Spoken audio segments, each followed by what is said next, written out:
तो देखिए भगवान की कथा कैसी है। राम कथा सुंदर करताली।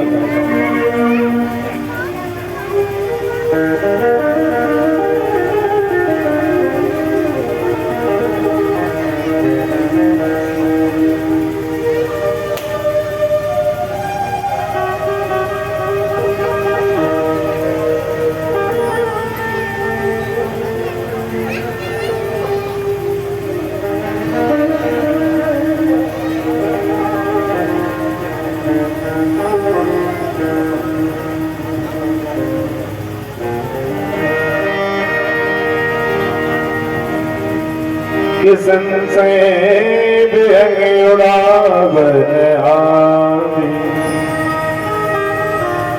अब यहाँ श्लोक लिखा है सूत जी ने भागवत का चौथा अध्याय और महात्म की चर्चा। महात्म जो भागवत में लिखा है ना वो केवल 6 अध्याय में लिखा है।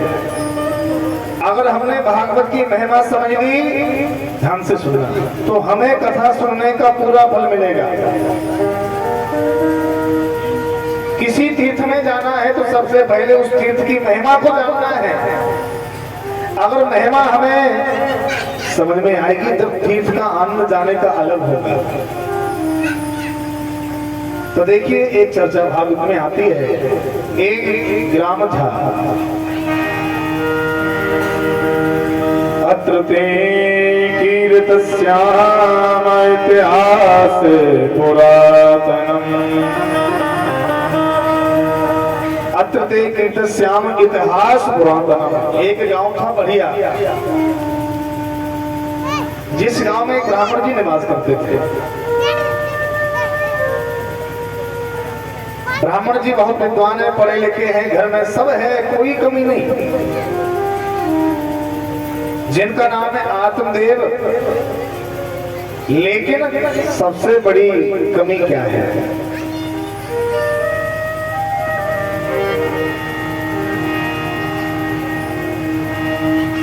आत्मदेवा पुरे तस्मिन् सर्व वेद विशारदा।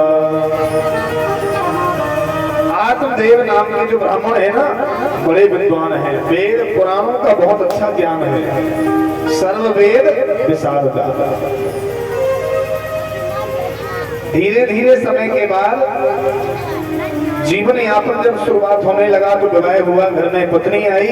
और पत्नी कैसी है? पत्नी कैसी है? पत्नी ऐसी है कि सवेरे से शाम तक लड़ती रहती है। लोक वार्ता क्रूरा प्रयासो जल्पिका। पत्नी कैसी है कि सवेरे से शाम तक लड़ती रहती है। लोक वार्ता रता क्रूरा प्रयासो बहुत जल्पिका।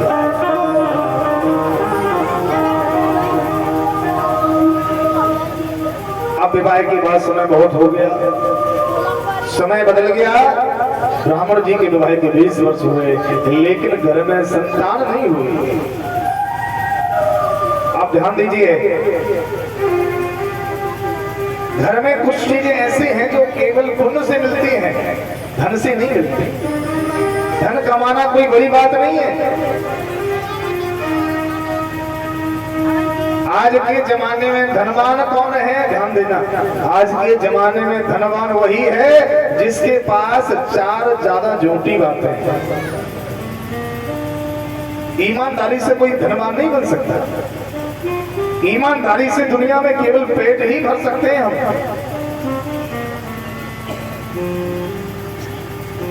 ब्राह्मण जी का विवाह समय हो गया, सब कुछ होने के बाद अब धीरे धीरे समय चलने लगा, लेकिन घर में कमी क्या है कि संतान नहीं हो रही।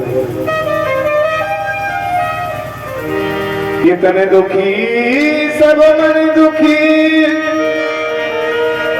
और घर में रहते उदास,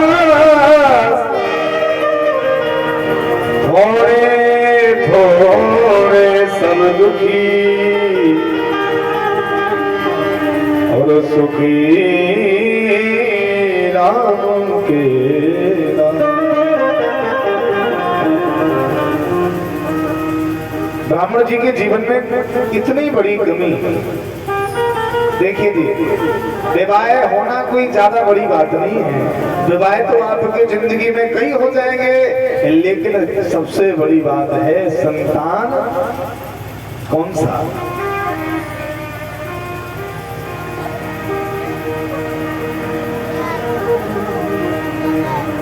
घर में बेटा ऐसा पैदा हो जाए जिसके पैदा होने से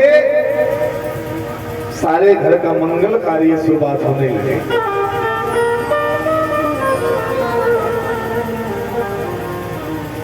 कि जब से राम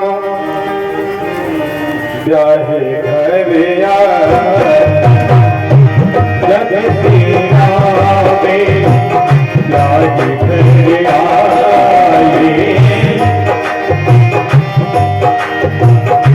जब से राम ब्याहे घर आए,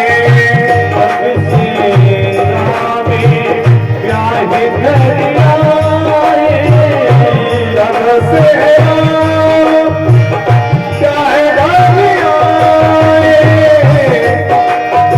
आए, जब से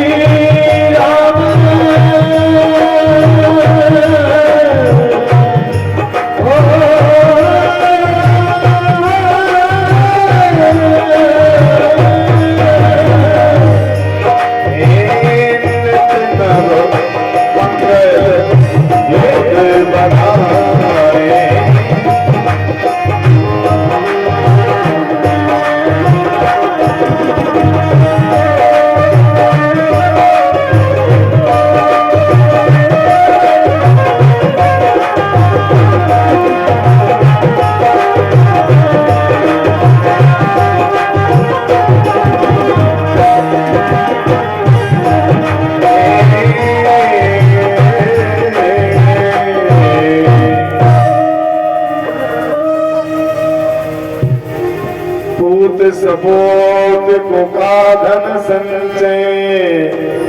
घर में बेटा ऐसा हो जाए जिसके जन्म होने से ही सारे घर का मंगल कार्य, मंगल जीवन शुरुआत हो जाए।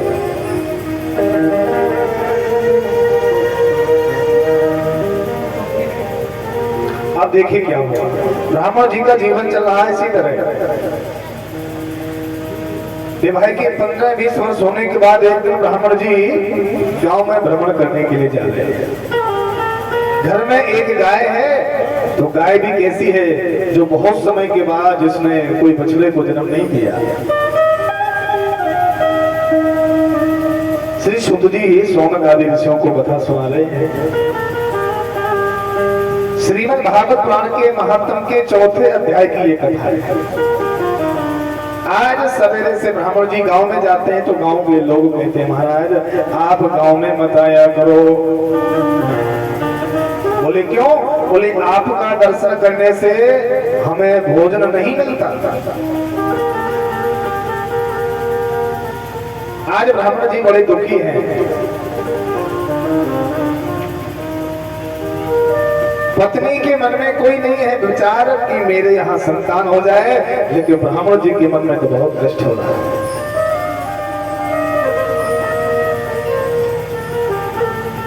आज सवेरे का समय जैसे ब्राह्मण जी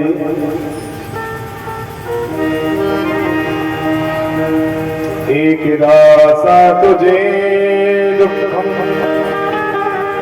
ग्रहम गत्वा वनम गता।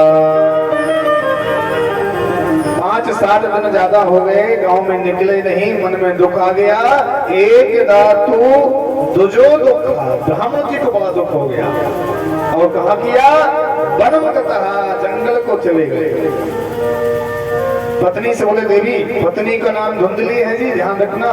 धुंधली का मतलब क्या होता है? जिनकी आंखों में कभी सांप न दिखे उसे धुंधली कहते हैं।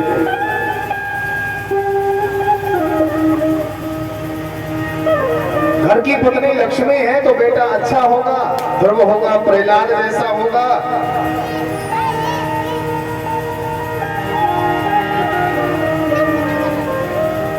आज ब्राह्मण जी घर से पत्नी से बोले देवी, अब मैं जब लौटूंगा जब कोई बेटा या बेटी हो जाएगा।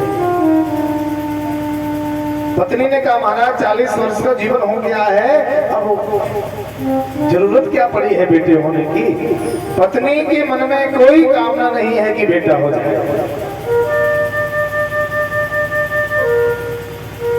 पति बोले देवी, जब घर में बेटा नहीं होगा तो इस घर का इतना बड़ा साम्राज्य का सुख कौन भोग लेगा? एक बात ध्यान रखना, चाहे जैसी संपत्ति घर में जोड़ लो, उसका सुख तुम्हें केवल 80 साल मिलेगा। ध्यान रखना, कितना मिलेगा? 80 वर्ष।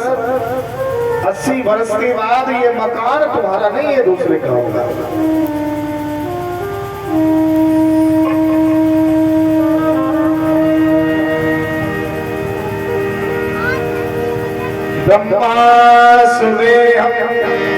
पत्नी को समझाने के बाद ब्राह्मण जी आज धीरे धीरे और जंगल का मार्ग जाने लगे। मुझे चरणों में लगा ले हो श्याम मुर्गी, चरणों में लगा ले मुझे श्याम मुर्गी वाले।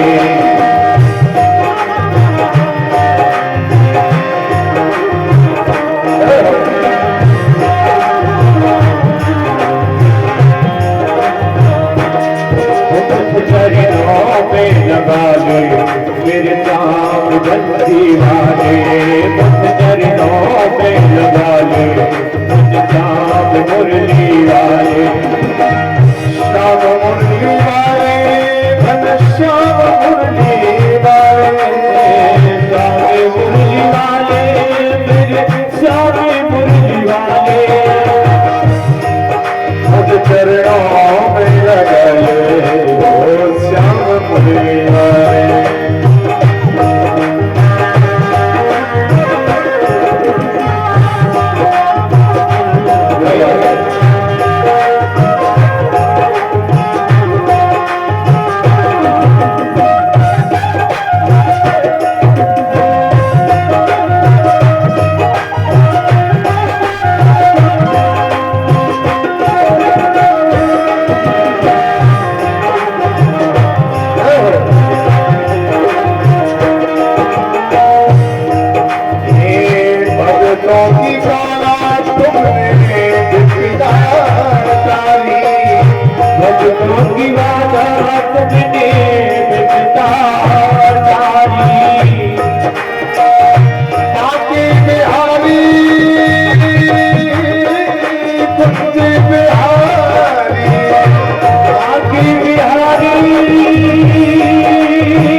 चरणों का सेवक देहो कन्हैया चरणों का सेवक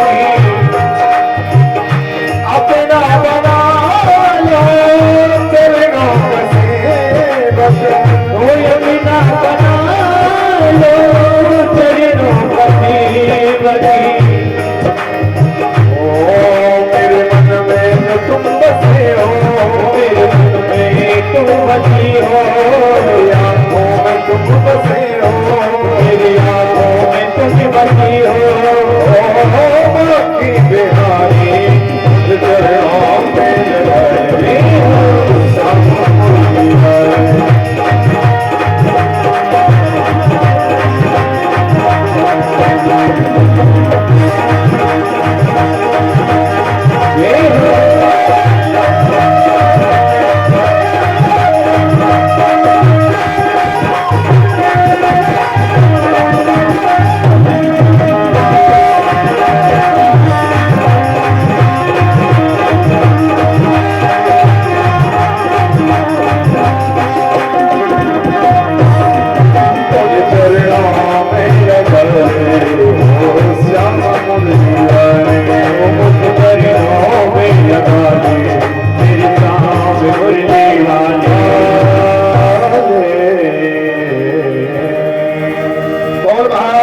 भगवान की जय हो जय जय श्री राम। राधा रानी का नाम आएगा भागवत में तो हाथ दोनों उठा के स्वागत करना पड़ेगा, उससे दो फायदा मिलेंगे। वैसे तो आलस आता नहीं है सत्संग में, आएगा भी जबरदस्ती करेगा तो दरवाजे तक पहुंच जाएगा, क्योंकि आज राधा रानी का जन्म है, अष्टमी है ना आज बहुत अच्छा समय है। आज ब्राह्मण जी सीधे जंगल को चल दिए। अगर हमने सच्ची आत्मा सच्चा प्रेम इष्ट से लगा लिया तो इष्ट हमारी कामना को जरूर पूरा करते हैं, वजह केवल विश्वास और श्रद्धा की होगी।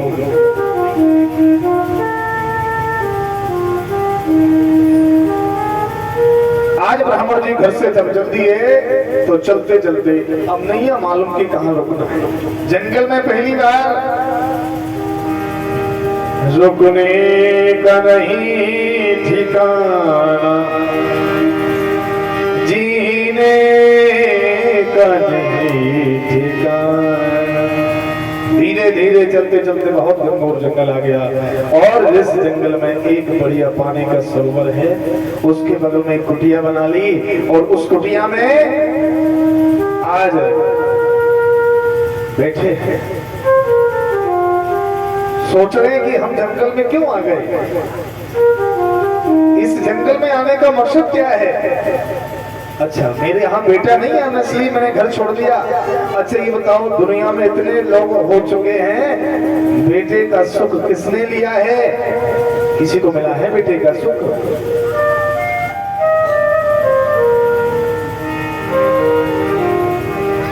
कि माता तेरी पिता सतरो, बेटे का सुख हर जीव को नहीं मिलता, ध्यान रखना।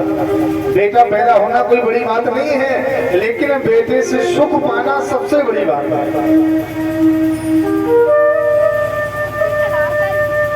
ब्राह्मण जी सोच रहे हैं, सोचते सोचते जल में पीने को गए, आंखों में आंसू भर गए और सोचने लगे अब क्या करें। अब एक दिन दो दिन हो गया, भोजन खाने को मिला नहीं, अब घबरा रहे हैं कि भगवान जा नहीं सकते, बेटे के बगैर पत्नी को वचन दिया है। उसी के किनारे लेट गए और लेटते हुए एक सपना आया। और सपना क्या देखा,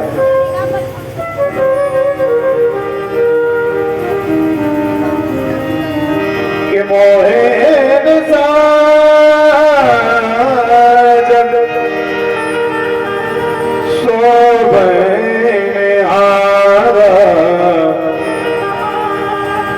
और देखे सपने अनेक प्रकार। अब सपना जमाना आया तो क्या देख रहे हैं, संसार में कौन किसका है, ना कोई किसी का माता है ना पिता है, केवल शोरे नर मोनी सबकी है दीदी, शोरे नर मोनी सबकी है दीदी, शोरे नर मोनी सबकी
ब्राह्मण जी आत्मदेव से पानी के सरोवर में सपना देख रहे हैं। ये संसार क्या है, संसार का मतलब क्या है, संसार किसे कहते हैं, संसार का स्वरूप क्या है, आज है वो कल नहीं है, इसीलिए इसका नाम है संसार। संसार माने परिवर्तन। आज का जो दिन है वो कल का नहीं होगा, वो कल का है वो परसों का नहीं होगा, इसलिए इस दुनिया का नाम है संसार। हे भगवान, ऐसा दिन कभी नहीं आए जिस दिन मुझे अपने नेत्रों से आपका दर्शन ना हो।